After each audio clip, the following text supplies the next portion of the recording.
بسم الله الرحمن الرحیم. السلام علیکم محترم کتونکو. زه ډاکټر حشمت علي د جرمن هومیو کلینیک نه تاسو په خدمت کې حاضر یم. دوستانو، زه به نن تاسو سره د چکنګونیا تبې متعلق خبرې اترې کوم. زه به تاسو ته د چکنګونیا تبې متعلق اویرنس در کوم، معلومات در کوم. دوستانو، چکنګونیا تبه چې دا د یو خاص قسم وایرس چې د چکنګونیا وایرس ویل شي، د هغې په وجه انسان ته لاحق شي. دوستانو، دغه چکنګونیا وایرس چې دی دا د یو محسوس قسم ماده ماشي چې د ایډیز ایجپټای وایي، د هغې ذریعه د هغې پھیلاویږي، د هغې خورونه کېږي. دوستانو، دغه وایرس د ایډیز ایجپټي نومې ماشي په بدن کې په جسم کې دننه موجود وي، او چې دغه ماشي کله انسان اوچیچي نو دغه وایرس د انسان جسم ته منتقل شي او د یو خاص پیریډ نه پس موږ باندې مریض باندې د چکنګونیا تبې علامات ظاهر شي. دوستانو، چکنګونیا تبه چې کوم دا د چکنګونیا وایرس په ذریعه لګي او د دې په خورونو کې لکه څنګه چې د ډینګي تبه د همدغه ایډیز ماشي په ذریعه خورېږي، دغسې چکنګونیا تبه هم د دې ایډیز ایجپټي نومې ماشي په ذریعه د دې خورونه کېږي. دوستانو، دغه خو د دې وجه چې د کوم وایرس په وجه د دې انفیکشن مونږ تاسو ته وشي او مونږ د تبې سره تر مخ شو. دوستانو، د چکنګونیا تبې علامات چې دي هغه څه دا رنګ دي چې کله مریض ته د چکنګونیا وایرس انفیکشن وشي نو دغه مریض په سر کې د درد شکایت کوي، مریض ته د اوچتې درجې تبه ولګي، د مریض په جوړونو کې سوزش پیدا شي او د مریض په جوړونو کې شدید درد پیدا شي. د دې نه علاوه د مریض په ټول بدن کې هم دردونه وي، د مریض په کوم مسلز چې کوم دي، کوم پټې دي د بدن پټو کې هم مریض دردونه محسوسوي. مریض انتهایی کمزوری فیل کوي، مریض تھکاوٹ فیل کوي، مریض ته بعض اوقات الټی هم ولګي او د دې نه علاوه د مریض په بدن باندې ځای په ځای باندې سرې سرې چاپې راښکاره شي چې ته مونږه سکن ریشز وایو. دوستانو، دغه د چکنګونیا تبې علامات. دوستانو، په دې تبه کې په چکنګونیا او تبه کې او په ډینګي تبه کې بنیادی فرق دا دی چې دردونه خو په دواړو تبو کې وي، خو په چکنګونیا تبه کې د جوړونو درد انتهایی زیات وي، دغه درد ناقابل برداشت وي او مریض ډیر زیات تکلیف کې وي. دوستانو، دغه د چکنګونیا تبې علامات چې کم دي د جوړونو درد چې کم وي دا د یو څو ورځو نه والې تر یو څو میاشتو پورې دا کېدی شي، یعنی مریض هفته کې دننه ریکوري د کېدی شي او د جوړونو چې کوم تکلیف دی، د جوړونو چې کوم درد دی هغه تر 3-4 میاشتو پورې هم پاتې کېدی شي. دا د خپل هر مریض خپله امیونټي ده او د هر مریض د بدن خپل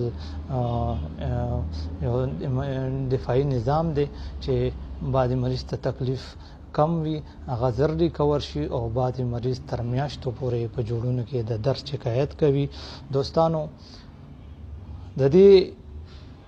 تبه چې کوم دا چې کله یو مریض کې دغه علامات موجود وي او مونږ تاسو یو مریض کې دغه علامات وینو او مشاهده کوو نو څنګه به مونږ ته دا پته لګي چې دا آیا چکنګونیا تبه ده که نه ده عامه تبه ده. دوستانو، د دې دپاره چې کله مریض کې د چکنګونیا علامات موجود وي نو بړومبو ورځو کې چې کوم ټیسټ د دې د ډایګنوزس دپاره د دې د تشخیص دپاره کېږي هغې ته چکنګونیا PCR ویل شي. که چېرې مریض لومبو ورځو سټیج کې وي نو موږ له پکار دی چې مریض ته چکنګونیا PCR کوو، د دې نه واضح شي او چې یاره مریض ته چکنګونیا تبه شته او کنه دا یو عامه تبه ده. د دې نه علاوه که چېرې د مریض تبه د 2 ورځو نه زیات وخت پورې پاتې شي نو د 2 ورځو نه بعد مونږه د مریض کوم IgM لیول چې کوم دی هغه کو IgM انټي باډیز لیول کو دغه نه یا خو هغه ډیټیکټډ راشي یا نان ډیټیکټډ راشي هم ته پته لګي چې یاره مریض ته چکنګونیا تبه شته یا نشته، مریض ته د چکنګونیا وایرس انفیکشن شته یا نشته. د دې نه علاوه مونږه مریض ته کمپلیټ بلډ کاونټ چې کوم دی کوم CBC چې ورته وایي د هغې ټیسټ هم مریض ته کولی شو او بعض اوقات په دې CBC ټیسټ کې د مریض کوم پلیټلیټ کاونټ دي بعض اوقات هغه هم د خپل لیول نه کم راتلی شي. دوستانو دغه یو څو تشخیصي ټیسټونه کوم په ذریعه چې مونږه د چکنګونیا تبې تشخیص کولی شو او د دې په تشخیص کې مونږ ته مدد ملاوېدی شي. دوستانو اوس خبره راځو دې خبرې لا چې مونږ به د چکنګونیا تبې نه څنګه ځان ساتو، خپل خاندان به ساتو، خپل دوستان به ساتو. نو دوستانو آلریډي ما تاسو ته ویلي دي چې چکنګونیا تبه، ډینګي تبه او ملیریا تبه دا 3 وړه تبې چې کوم دي دا د ماشو په ذریعه د دې خورونه کېږي، دا پھیلاویږي. دوستانو که مونږ چېرې خپل فیملی، خپل ځان او خپل دوستان د چکنګونیا تبې نه ساتل غواړو نو آلریډي مونږ ته دا پکار دی چې مونږه د ماشو نه ځان بچ کو. خپل چاپیرچل کې ولاړې اوبه چې په کم کې د دغه ماشو افزایش کېږي چې هغه اوبه مونږ ختمې کړو، د هغې د نکاس او یا د هغې د پاسه سپری مونږ وکړو نو چې ماشي چې دغه اوبو کې د ماشو بریډینګ نه کېږي، افزایش نه کېږي نو انشاءالله مونږ به د چکنګونیا تبې نه بچو. دوستانو د چکنګونیا چې کوم ماشه دی د دې بریډینګ په صفا اوبو کې، په صفا ولاړو اوبو کې هم د دې افزایش کېږي. نو چې زمونږ د کورونو د پاسه کومې ټینکۍ دي، زمونږ د په کورونو دننه کوم روم کولرز دي، په کم د استعمال اوبه چې دي چې د پاسه سرونه نه وي، مختلف زمونږ په لان کې چې کومې ګملې دي، کومې کیارې دي چې د هغې کم ولاړې اوبه دي چې هغه کله زړې شي نو همدغه چې کوم چکنګونیا خورولو والا ماشي دي دغه په دای کې خپل افزایش کوي. نو موږ له پکار دي چې دغه سدباب وکړو. د دې نه علاوه په ګرم موسم کې، د پشکال په موسم کې، په مونسون موسم کې موږ له پکار دي چې کله موږ وده کېږو، کله موږ آرام کوو چې موږ د ماسکیټو نیټس چې کوم دي، کوم مچردانې دي د هغې استعمال بھرپور طریقې سره کوو. د دې نه علاوه موږ چې کوم ماسکیټو سپری دي، انټي ماسکیټو سپری دي، هغې موږ زیات نه زیات استعمالو. کوم کوایل دي، کوم میټس دي د هغې استعمال کوو. او چې کوم ریپلنټ کوم لوشنز دي، کوم کریم دي چې هغه زموږ د بدن کله موږ په بدن ولګو نو ماشي موږ نشي چلی چې د دغې هم موږ بھرپور استعمال کوو. دې نه علاوه موږ په داسې موسم کې، د ماشو په موسم کې موږ مکمل اوږدو لستوڼو والا لباس اچو، داسې موږ لباس انتخاب کوو چې کوم زموږ ټول بدن کور ساتي او زموږ ټول بدن پې پټ وي. نو چې کله دغه احتیاطي تدابیر موږ اختیار کړو نو انشاءالله موږ به د ماشو نه بچ شو او په دې طریقه به موږ د چکنګونیا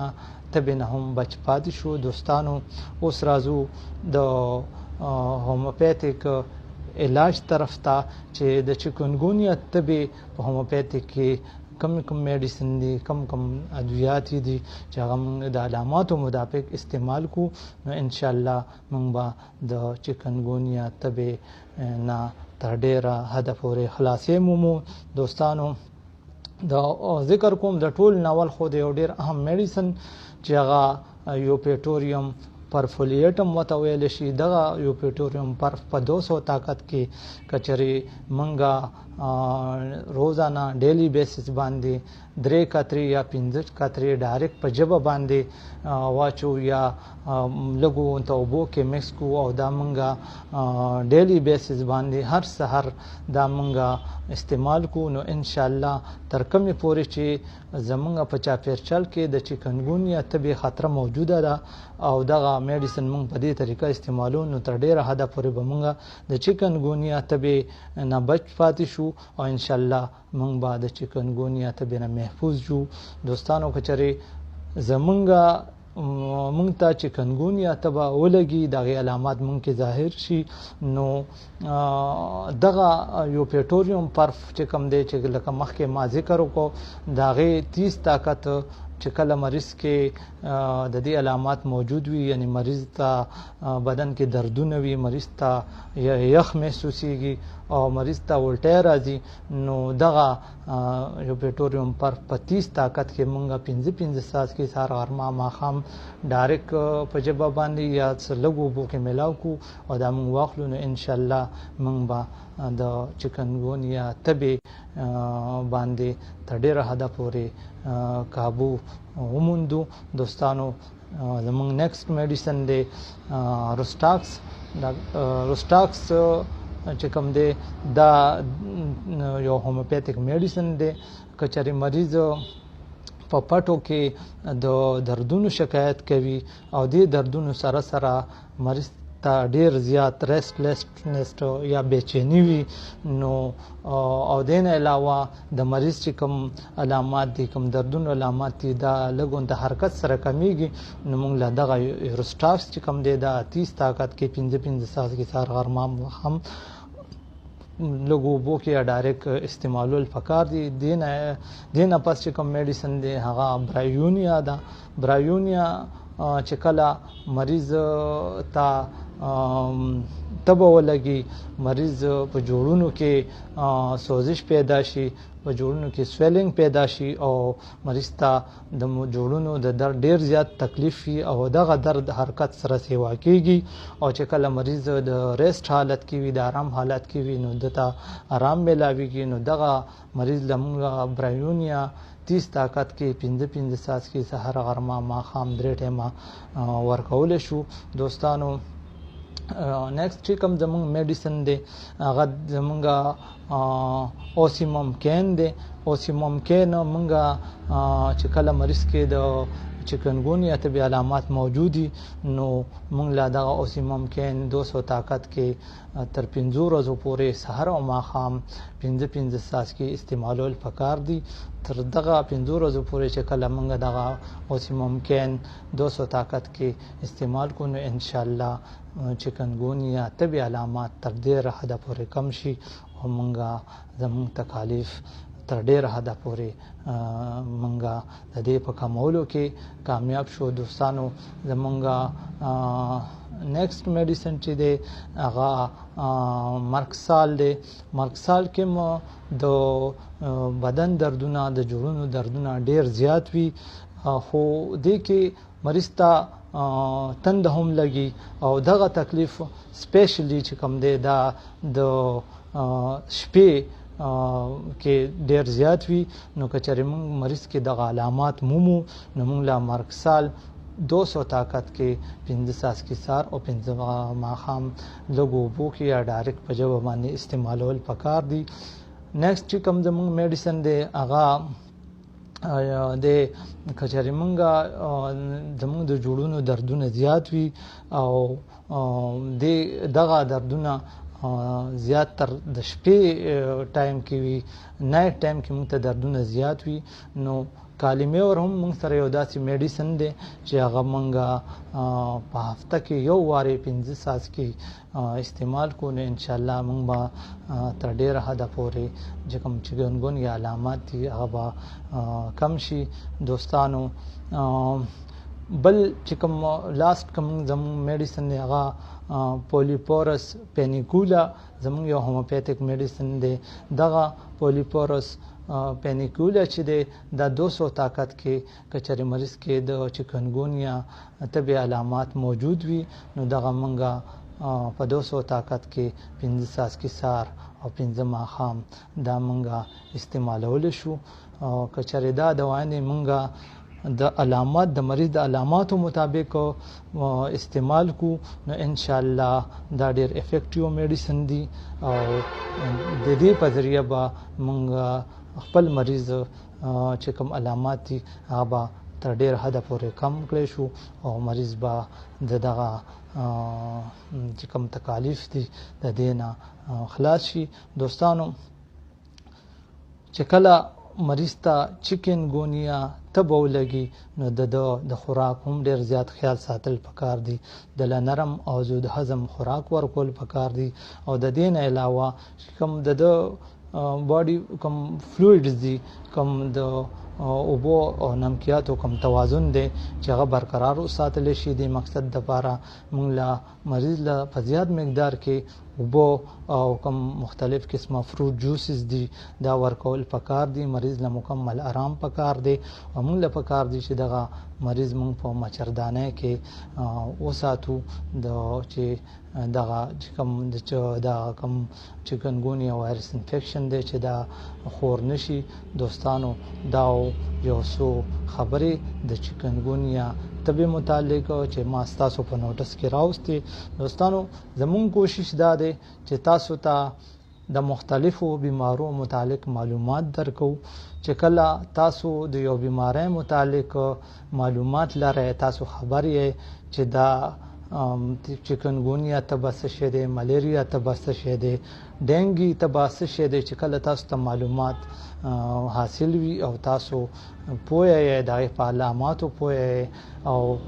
په دې پوه یې چې په کومه طریقه به موږ خپل ځان د دې بیمارو نه بچ ساتو نو تاسو به خپل فیملی او خپل ځان او خپل دوستان په دې بیمارو نه په بچ ساتلو کې کامیاب شي. دوستانو مونږه دا پروګرام شروع کړی دی چې ان شاء الله وقتاً په وقتاً به تاسو ته د مختلفو بیمارو متعلق معلومات درکو. دوستانو امید لرم چې دا ویډیو به تاسو خوښه شوي وي. که چېرې دا ویډیو تاسو خوښه وي نو دا تاسو په خپلو دوستانو سره خپل فرند سره په فیسبوک او واتساپ باندې شیر کړئ چې دغسې دا معلومات چې کوم دي دا زیات نه زیات زمونږ غرونو ته او زیات نه زیات زمونږ دوستانو ته ورسي او چې هغې ته څه فایده پورته کړي. دوستانو انشاءالله ستاسو په خدمت کې به دوباره حاضرېږم د یو نوې بیماری سره، د یو نوې ویډیو سره. دوستانو که چېرې ستاسو په ذهن کې د دې بیماری متعلق څه سوال وي، څه کویریز وي نو تاسو موږ سره کمنټ سیکشن کې کمنټس کولی شئ او د دې نه علاوه تاسو موږ سره په خپل زموږ په واتساپ نمبر باندې رابطه کولی شئ. دوستانو کوشش به کوو چې ستاسو د سوالونو زر تر زره پورې تاسو ته جواب درکو او تاسو مطمئن کو. د دې نه علاوه دوستانو تاسو د هر قسم بیماری د علاج دپاره د هر قسم بیماری د هومیوپیتیک علاج دپاره موږ سره رابطه کولی شئ. دوستانو زموږ نمبر آلریډي تاسو سره موجود دی. تاسو کوشش وکړئ چې د ویډیو کتو نه پس تاسو موږ ته کمنټ سیکشن کې کمنټس ضرور وکړئ چې ولې د هغې کمنټس په مدد سره موږ خپل را روانه ویډیو د هغې معیار ښه جوړ کړو او کوشش وکړو چې را روانه ویډیو موږ ستاسو په خدمت کې د دې نورو ویډیوز نه په ښه طریقه پیش کړو چې تاسو په هغې باندې په اسانۍ سره پوه شئ. دوستانو همدې سره زه ډاکټر حشمت علي ستاسو نه اجازت غواړم. د الله په امان.